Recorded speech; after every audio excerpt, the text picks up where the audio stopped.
Happy Monday, my friends, and welcome back into another edition of Prom Sports World. And we are into the final four teams that we need to preview before the start of the National Football League season in 2023.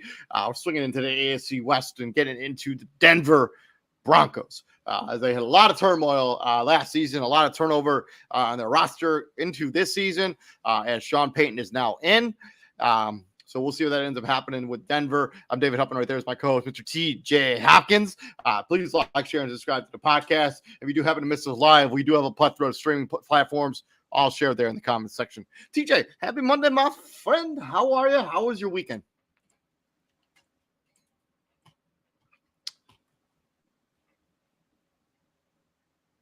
TJ? Hello? Hey, TJ.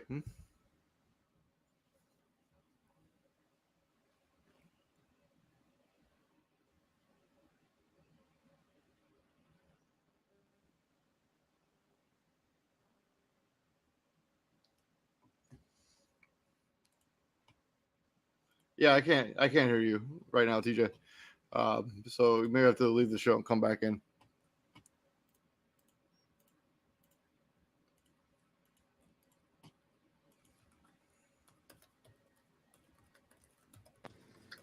Can you hear me now? There we go. Let's go.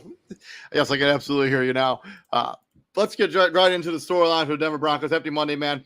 Hopefully you're having a good day. Let's talk about the Sean Payton impact. Denver ended up with a 5-12 record last season. They fired their head coach mid-season after, it was a pretty abysmal performance by the Denver Broncos last season. So out. And now Sean Payton is the coach of this team. He's been a coach in the National Football League for 25 years. He has 222 wins, 162 losses, one tie. He's 11-11 with the playoffs. He's also a Super Bowl champion. Sean Payton, he comes from the Dallas from the Bill Parcells coaching tree. So Sean Payton's now in. TJ, what does it mean? Well, what's the Sean Payton impact going to be? Where are we going to see it the most? Hopefully on the offensive end. I mean, right now it means nothing. Right now it means nothing because they haven't played a game yet, like a real game. And the one time we did see them in the preseason, he left the starters out there for 4 drives because the offense just wasn't where he wanted it to be. And that kind of showed him right then and there, hey, this isn't a plug and play fix kind of thing. Right? So right now, the one thing it means the most, like the one thing it means right now, like most importantly, is Russell Wilson ain't running the show no more. Like that's pretty much. And we'll talk about Russell Wilson here in a moment. So Nathaniel Hackett, so he is very much a player's coach, right? He was a guy who's going to, gave the veterans a lot of time off during training camp. There were no 7-on-7 drills, no 1-on-1 drills, very little practice, full speed practices. Sean Payton is an old school coach. Like we're going back to how practices used to be in training camp, as much as you're allowed to now these days with, all the restrictions. But Sean Payton should diversify this offense. We should see a more dynamic passing attack. We should see a more dynamic run blocking scheme with Sean Payton on this roster now. I'm excited to see what, because Nathaniel Hackett, had a lot of hype around him. He was offensive coordinator for, Aaron Rodgers. He thought he'd be able to bring that offense into, but he never really coached to Russell Wilson's strengths. He never really gave him the opportunity to let him do what he does well. I think Sean Payton will utilize what he has because he's very good at using what your players do well. Even that season where Drew Brees couldn't really throw the football anymore, that team was still competitive and still made the playoffs.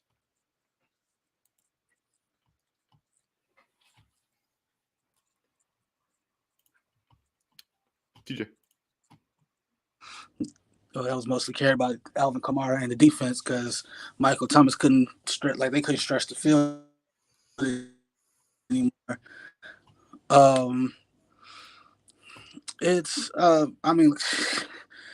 just like the Bears, like, hey, they can't go no place else but up, right? Yep. I Like, it mean, can't get well, no worse than what. I mean, it could get worse than what it was, but it can't. there, Hypothetically, it can't get worse than what it was. there is a worse. Hey, Let's not pretend like it could get I think worse. I think the frustrating thing about him.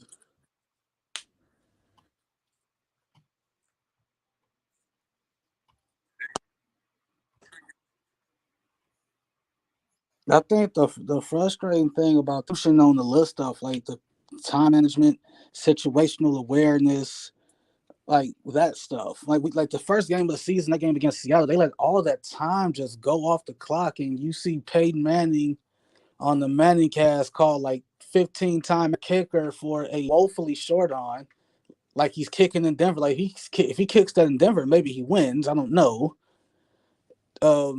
Which they had like their red zone offense was atrocious that game, and I think we kind of wrote that off as a one time thing. Like there's like next week will be better, and then it happens again, just in different forms. And you got the old lineman snapping at Russell Wilson, getting in his face, and all that. And it's just like stuff you don't see. It was just an awful season for them.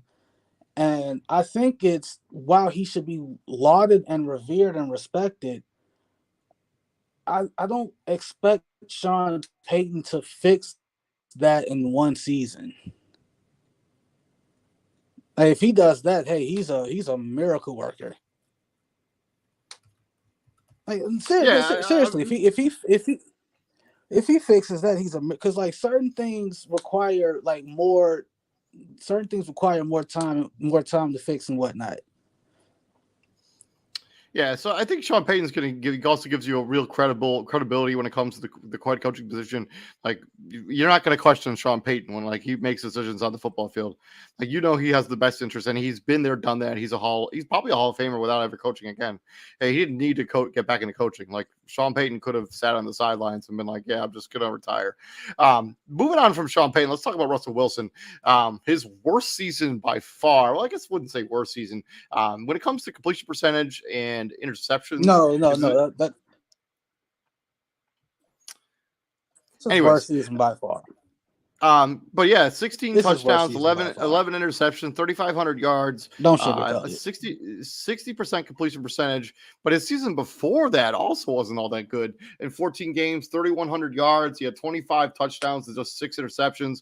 Completion percentage also at about 65%, which has been way lower, which is about way lower, but lower than his career average, which is about 65% outside of those a couple seasons there.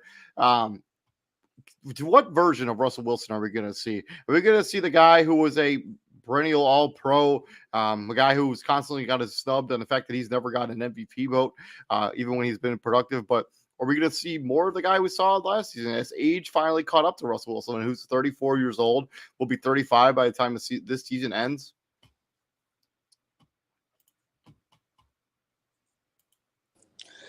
I don't know. I think everything else caught up with him. Like this image that he's trying to maintain. I think that caught up with him. Like like they make it a mission to catch Russell Wilson every game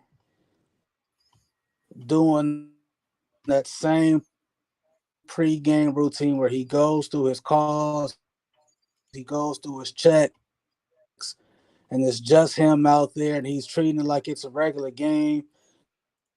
Then all of a sudden, he's standing with his headphones on, trotting around in a circle with his eyes closed and his arms stretched open, like he praying, like saying some prayer. And it's like, all right, dude, we get it. We don't have to see it. Trying to make it that conversation. We know that's what you're into, but we don't. David. Yeah, I'm having a hard time hearing you, man. I'm having a real hard time hearing you. What? Can you hear me now? Yes, but you're breaking in and out. Damn. I don't know how. It's what Russell Wilson can we expect? Anything's better than last season. anything is better than last season. Like it is what it is. Like if you come out, what was his numbers last season? 30 what? So he threw for 3,500 yards. He's got 61% completion percentage, 16 touchdowns, 11 picks. His long was 67 Okay. yards. He got sacked 55 times, which is the Yeah, most in his career. you don't want that. All right. 4,000 yards. 4,000 yards. Let's give him 28 touchdowns and cut back on the interceptions by 5. Let's give him 4,028 and 6 interceptions. That should translate to some wins. Because you brought up the point. You brought up the point the entire season last year. All they had to do was score like 21 points a game, maybe even less than that. And it's 17 points a game, and they would have. So in their first 11 games, if they had just scored 17 points, they would have been 10-1. Like, come on, bro. Like, you can't get me 17 points. Apparently not. But yeah, they obviously they had a very down season last year. This offense just really never got clicking, never got going. It started with the injury to Javonte Williams, who you got to think is going to come back and come back hungry. Our thoughts out there for Tim Patrick. It's unfortunate that he ends up getting hurt. Basically like a year apart from when he got hurt last year. Torn ACL coming off the Achilles tear. It might be the other way around. It might be ACL, then Achilles, or Achilles ACL. But either way, that's a real tough break from a guy who's very, very talented and important to this offense. But yeah, I'm looking at it. Yeah, if they had scored at least 17 points in the first 10 games, they would have been 10-1. And then things kind of went off the rails after that. Nathaniel Hackett gets fired after that terrible Rams game where they went 51-14. Denver Broncos, this season, I think we're going to see a much different Russell Wilson. I think you're going to look at that offense. I think they're going to be dynamic a little more in the passing game. I think they're also going to Sean Payton's going to coach to Russell Wilson's skill set. Like, I don't think you're going to see him in the pocket as much as you did last season. I think he's going to be moving around inside the pocket. They're going to flex him out. They're going to have design quarterback rollouts. They're going to do what Russell Wilson does well. They're not going to try to change Russell Wilson to fit the system. They're going to try to fit the system to fit Russell Wilson. Like, it made no sense at all for a guy who come in, you trade for Russell Wilson. I even said this at the time that like Nathaniel Hackett's job got so much more difficult the second that they traded for Russell Wilson because there came expectations. If you don't trade for Russell Wilson, there are no expectations. There are expectations now. And so when you just started trying to shoehorn him into an offensive system that just never really fit his play style, it made no sense whatsoever. I think Sean Payton will coach to his play style, to what he does well, his strengths. Moving on from there, let's talk a little bit about this defense. I think I lost TJ. Moving on from there, let's talk about how good this defense can be. As I mentioned, this defense, if they could have just scored 17 points in the first 15 games or the first 10 games last season or 11 games, they would have been 10-1. They would have had a winning record. They may have been the number 1 seed in the AFC. It's unfortunate. Welcome back into the show, TJ. I switched gears. I'm moving on into the defense now. Let's talk about this defense a little bit. How good do you think this defense can be next season? I don't know because who's the headliner? Like, there's no Bradley Chubb. Like, who's? Well, I think they're hoping that because they got Zach Allen in free agency, he's gotten progressively better as an edge rusher every single season that he's been in the NFL. They also expect Randy Gregory to potentially do what he got paid to do. Baron Browning is somebody who they were very high on when they drafted him 2 years ago now. But yeah, there are a lot of unknowns when it comes to the edge rushing position. But this team was one of the best defensive teams in the NFL last season, and they traded Bradley Chubb in the middle of the year. I think the secondary has potential to be the best secondary in the NFL potentially. Patrick Surtain's the second lockdown corner. Kareem Jackson, Justin Simmons, arguably the best safety in the NFL. That right cornerback position in nickel is a little questionable maybe, but I think this is one of the best defenses in the NFL. And I wouldn't be shocked if they're in like the top 3 when it comes to yards allowed and points given up. We know this all too well, right? Like when you have a good defense, or you're used to good defenses, you're not used to your team putting out a bad product on defense. Teams like Bronco fans ain't used to that. Like, you went from the no-fly zone to you still kind of got the no-fly zone, but it's just not as lauded, not as revered, because because what helped the no-fly zone was the guys up front. The guys create pressure and get into the quarterback, Von Miller, raising hell and all that other stuff. You don't have that anymore. So now it's definitely gonna have to be pass rush by committee, and that can only take you so far, and it can only last for so long. Especially when you're not getting a consistent pass rush. Like, so it's like you said, like Randy Gregory, Baron Browning, Zach Martin. It's gonna be hard. It's gonna be tough. I know for a fact that's one thing they're gonna be targeting with all them like with some of them draft capital, some of that draft capital they got for Bradley Chubb. I'm like, hey, next draft they got to get an edge, a certified edge, or in free agency one. Like, how good can the defense be? I think you break it down like how you just did. Secondary is going to be fine. Secondary is going to be fine. The guys up front might weigh the defense down. That might be you know, the straw that breaks the camel's back, because you can't get off the field on third down. Every damn breaks at some point. And I think we saw that in that game against the Los Angeles Rams, in a game that cost Dale Hackett his job. They lost. They gave up 55. They gave up 55 points in that game. 51 points. And against the Rams team that did not have Cooper Kupp, and did not have Matthew Stafford. Right. And I don't know if Nathaniel Hackett was one of your talking points or something that you wanted to touch on or anything like that. But I ain't gonna say I feel bad for him. Like, I kind of do, but I don't, because he landed right back on his feet. Like, he gets fired there and he lands right back up in New York as the offensive coordinator for the Jets. But I can't help but think that they panicked. When they didn't get Aaron Rodgers, because they hired him with the hopes of getting Aaron Rodgers to play quarterback, correct? Yep, 100%. And when you don't get Aaron Rodgers, you panicked and you traded what you traded for Russell Wilson, and you wondered why it didn't work. So it's like the quarterback and the head coach, their styles didn't mesh. And I don't know and they both at fault, because Russell probably wasn't placating to him, and Hackett wasn't scheming to Russell's fit.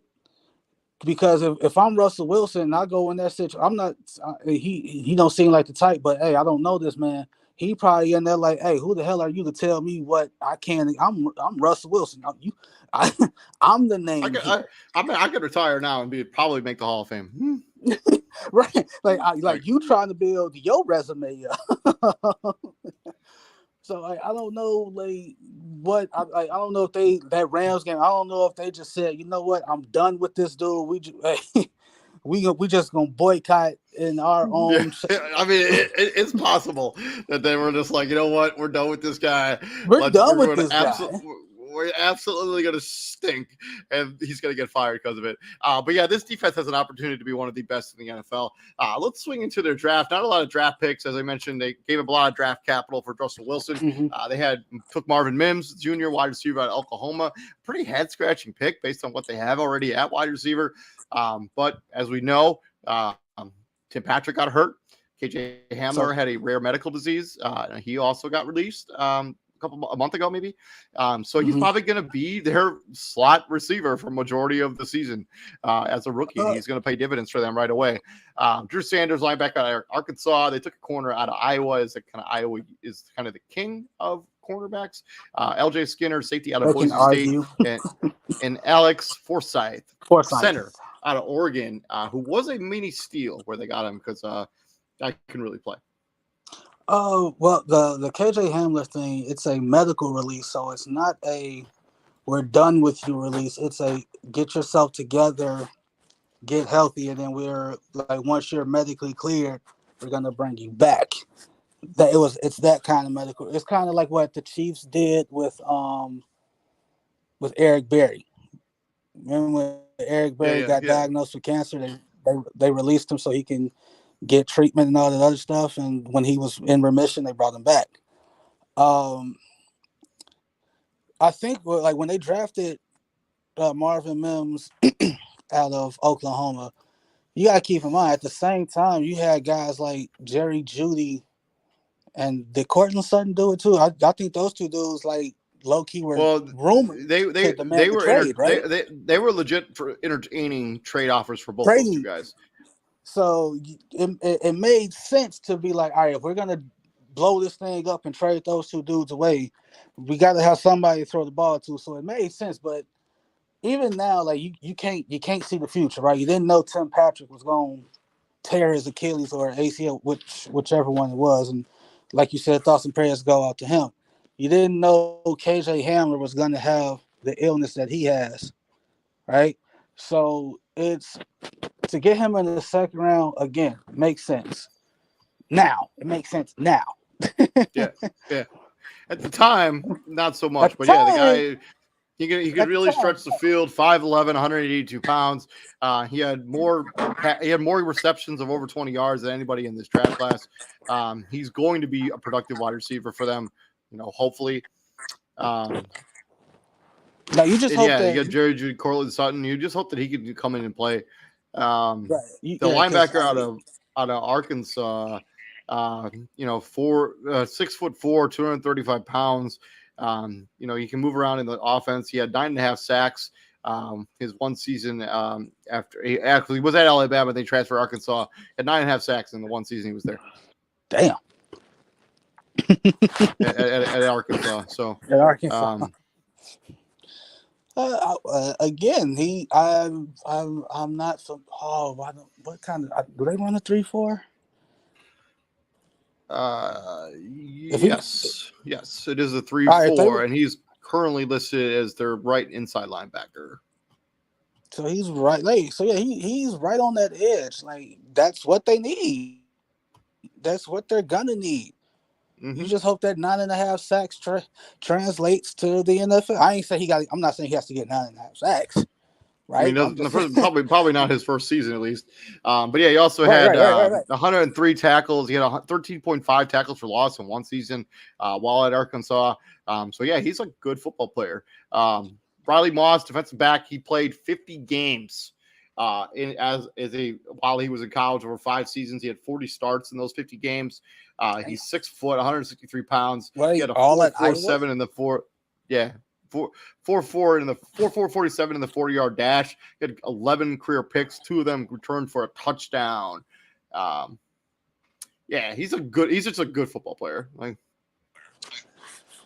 well, you did say that right / nickel corner position is up for grabs. So hey, you impressed 100%. You impressed the right people in camp.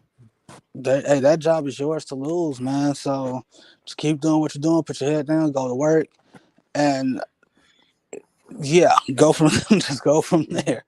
And then the safety out of Boise State, 6'3", 209 pounds, 7 career interceptions as a member of the Boise State Broncos. His name's Skinner. I just think about the guy from The Simpsons. And then Alex started 21 games for the Oregon Ducks over the last 2 seasons. He didn't test well at all at the combine due to a hamstring injury. So yeah, he maybe ended up being a steal at the center position, and it could be somebody who plays legitimate minutes for them. He can play center or guard.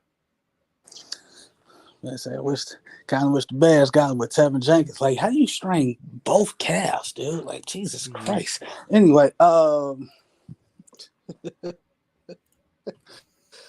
yeah, like you said, they didn't have a lot of draft capital because they gave a bunch of it up, and you kind of got to work with what you're given, right? Well, what you got, and I think if Marvin Mims turns out to be a solid receiver, he gives them anywhere from 5 to 6 touchdowns.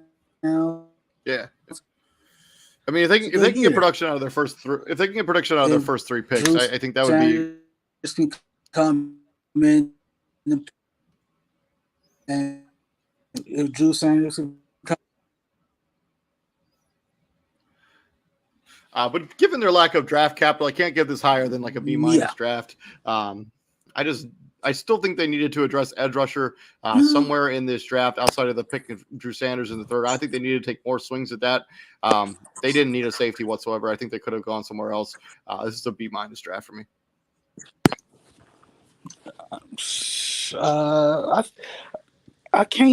I can't agree with that. 'Cause I think because of how the game is played and who they go against, you can because of the division, you can never have too much depth, DB depth, whether it's corner but I think you'd rather have edge rushing depth. But that's neither here nor there.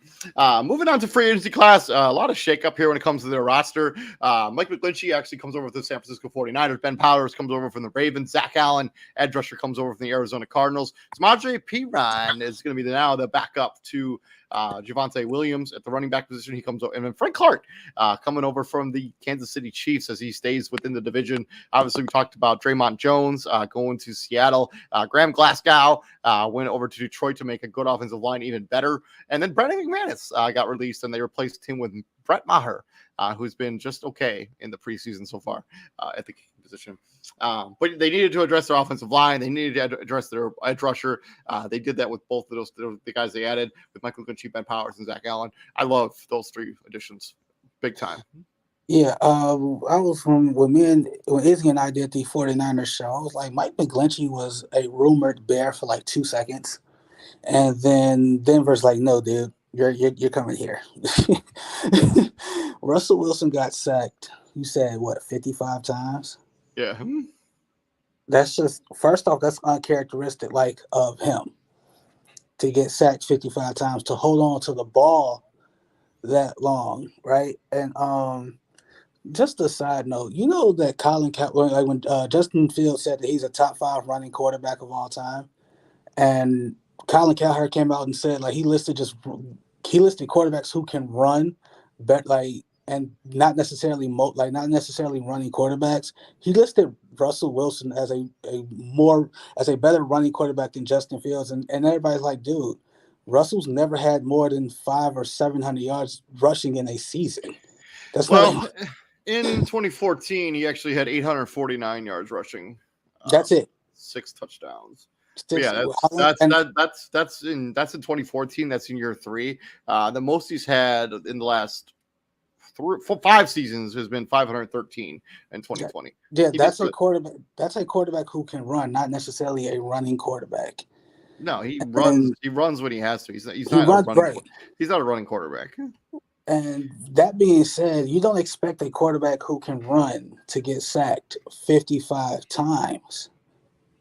That's Pat Mahomes is a good example of a quarterback who can run. I would love to see how many times Pat Mahomes been sacked in a season. And his line isn't nearly as good as what they got in Denver, especially now. I think this Denver Broncos offensive line last year was one of the worst in the NFL. And I know we're Bears fans, and so we're aware of what bad offensive line play looks like. But I think this Denver line was one of the worst in the league last season. You lose Graham Glasgow, but you replace, you get a 2-for-1. You lose him, then you get Ben Powers, and you get Mike McGlinchey. Yep, and Mike McGlinchey was the best right tackle in free agency this time around. He also posted his second highest block win rate of his career last season with 89.6% win rate. And a Mike McGlinchey who's never missed a game. He's never missed a start. Yes, he has. No, he hasn't. No, he missed 12 games in 2021 with a torn quadricep. He sure has not. He's definitely missed at least one game. I could have sworn he didn't miss a game. No, that's if he has. 100%. He's missed time. Yeah. Yeah. Anyways, also, you know who they have, right? As also somebody they signed in quote unquote free agency. You know who's on this team? Who? TJ? You know who's on this team, TJ? No, who? The Nooch, dude. Ben DiNucci. Yeah, dude, come on, that's fun. But yeah, I thought they did a bang up job in free agency. I love the additions that they did on this roster. I love the Michael Gucci, Ben Powers. Ben Powers, who comes from a power running team in Baltimore. Denver probably wants to do a little bit of that power running. Michael Gucci is just a good right tackle. Zach Allen also has had more sacks every single year he's been a pro. Samaje Perine is a really good change of pace running back. Frank Clark is just The thumper. a veteran. And yeah, Yeah, the Brandon McManus thing kind of sucks, but this is like an A minus in my opinion when it comes to roster shakeups. Samaje Perine a thumper, dude. Like he one of them dudes where like you gonna play it. Like he's a heavy hitter. And where was he at last season? Cincinnati, right? Yeah. That's a tough loss for them. Yeah, he's a thumper, and he's more than capable of being a starting caliber running back in the event that Javonte Williams is not ready to come back, or he gets, God forbid, he gets hurt again. Samaje Perine can more than carry that load, and to get Frank Clark from a in division rival, I think that's the sneaky pick. Like that's the sneaky part here. I'm not going to say it's going to put them over the top. It's not going to make them better than the Chiefs, but it's a sneaky move in terms of like just that you stole some, like I hate to say that word steal, like because you didn't steal him, you just outright got him, but he's on your team and not a division rivals anymore. Like if that makes sense. Yeah, but I think this is a solid A minus when it comes to roster shakeup and just putting a better product on the court this season than when it was last season for damn sure. Well, yeah. A minus. Obviously, they got to play. They got to play like a real game first. Like preseason, you don't want to put nobody out there and they get hurt too seriously. I mean, you're already starting to see it. Like it's just unfortunate. It's a part of the game. But until they play like a real game where it's your 11 versus my 11, it's starters versus starters, not guys trying to make the roster, then we can judge this team accordingly. We'll judge the lineup. So moving on from that, let's talk about their schedule. They still have to go up against the very tough AFC West. They also have to play against what could potentially be a very tough NFC North. They also have to go up against, the AFC East, which also could be very tough this season outside of maybe a couple teams here and there when it comes to those three divisions. So let's talk about it. What do you think their schedule? What are you looking at their schedule? Like, just what do you think the record? So they start with the Las Vegas Raiders. I think they win that game. That's a win. Then after that, I think the Washington Commanders come into Mile High. I think they win that game as well. So they're off to a 2-0 start. I think that Washington game is going to be a perfect. What's the word I'm looking for? It's going to be a perfect barometer to see where your O-line is, because you got the Raiders. It's so far with the Raiders, it's what the only guy I got to worry about on defense is Max Crosby, Raisin Hill. I mean, they got Tyree Wilson. They just drafted. They did just draft him. And they have Chandler Jones, who still? I thought they cut him. No, he's still there. Well, they got Chandler Jones in name. No disrespect. Yeah, it was one of the worst free agent signings of the cycle last year for sure. I can't say, watch out for Tyree Wilson. Like, bro, he hasn't played a game yet. True. Can't do that. He did test very well, but that's just testing combine stuff. After that, they go 2 games on the road, or I think they fall back down to 500. I think they go to Miami, South Beach, and I think they lose. I think they also lose in Soldier Field to Chicago Bears as they fall to 2-2. 2-2. After that, they have 2 games in a row against AFC opponents. First, Aaron Rodgers and the New York Jets, and then Pat Mahomes and the Kansas City Chiefs in back-to-back weeks. As the schedule put together, where people were just not doing Denver any favors whatsoever when it comes to this schedule, because I think they lose both those games. I can see them. I can see a split. Maybe I can see a split. Right, I can see them beating the Jets and losing to the Chiefs because Pat Mahomes since he's been named the starter, Pat Mahomes hasn't lost a divisional game. He hasn't lost an in-division game. He hasn't lost an individual game on the road. I'm pretty sure. I'm pretty sure he's lost because he lost that one game to the Vegas. Arrowhead when they drove when around the stadium. Remember? But he's never lost again. You sure that wasn't Alex Smith? No, he's never lost a divisional game on the road. All right. I mean, but I don't think he's going to start losing to the Denver Broncos. Like Denver should be quote unquote a better product on the football field. I'm not sure they're going to be a better product when it comes to their record. Like I look at this schedule, and I think they're like, I think they sweep Vegas. I think they beat the Patriots. Okay. They beat Green Bay. They beat obviously Commanders and the Vegas. I'm not sure they win any of these other games. Like they beat Houston. They go to Houston and win that game. Okay, they beat Houston. But that's 6 games. I think that they can. I'm personally predicting that they will actually win. I think they go to I think they get swept by the Chargers. I think they split with the Chargers. I'll give you that. I think they get beat by Cleveland. I think they get beat by Minnesota. I think they lose to Buffalo, Kansas City, both times. The Jets, Bears, Dolphins. So what is this match? So what you got them at 7-10? Yeah. 1, 2, 3, 4, 5, 6, 7. 7 and 10. 7-10? Yeah. Okay. Hey, you wanna know what's crazy? Hey, so like I was thinking 7-10 myself. That's I think they'll be a better football team. Brutal. This schedule is brutal. It's a tough schedule. You get kind of a gauntlet before your bye, right? You get a tough defense in Washington. You're supposed to get a much improved team in Chicago. You get a Dolphins team with a healthy Tua. You get the Chiefs twice. You get the Chiefs twice before your bye. Yeah. And you get a tough defense in Green Bay. And you got a tough defense in Green Bay. We don't know what their offense is going to look like, but their defense should be good. And then after the bye, you got back-to-back playoff teams against Buffalo and Minnesota. And then you play Cleveland, which should be a better team.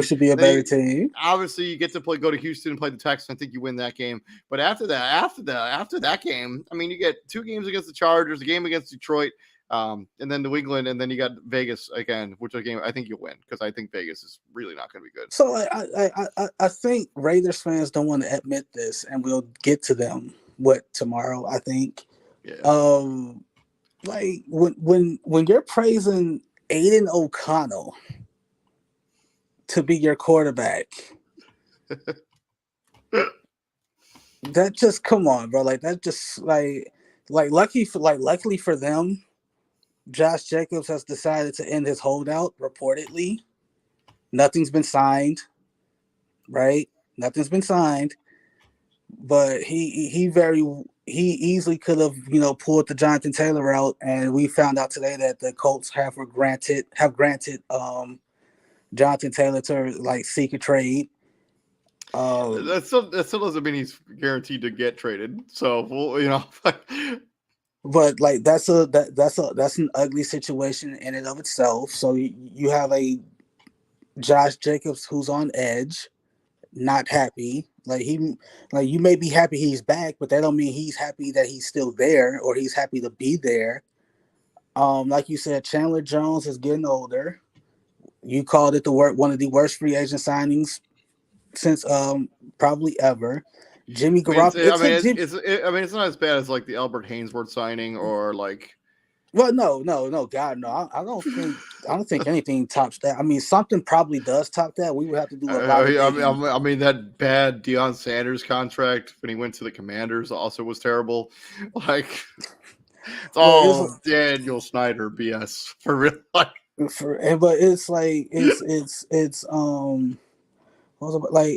took Jimmy Garoppolo a month and a half, four attempts to pass his physical to get back out there and be able to throw the football.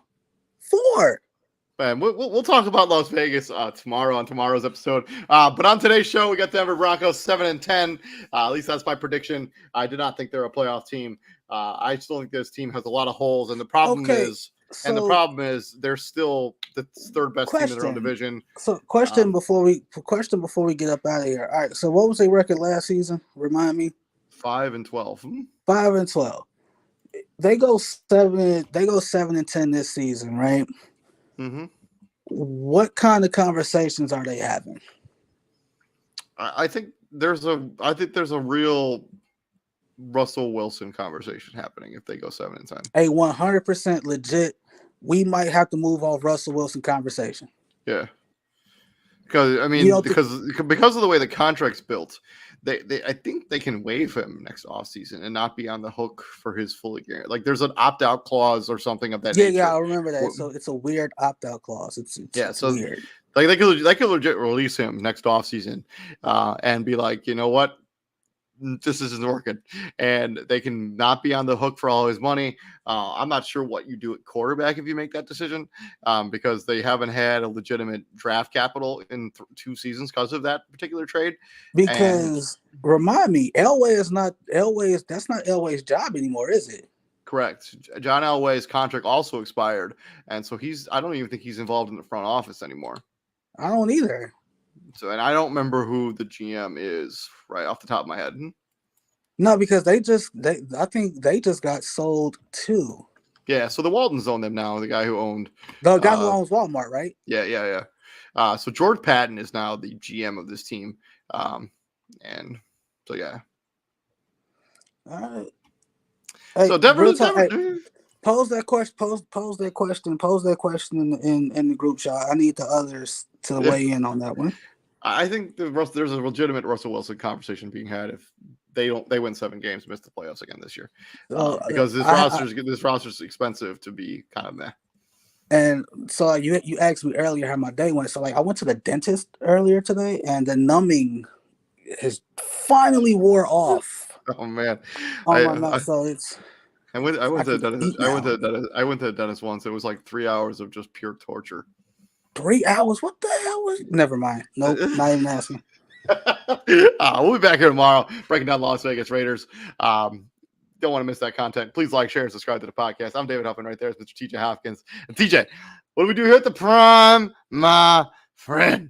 We bring the heat, and we both got the Denver Broncos going 7-10. It's not often that me and David agree on stuff. Man, we better. Hell's probably freezing over. There might be pigs flying. So hell's definitely freezing over because it's up here. It's hot.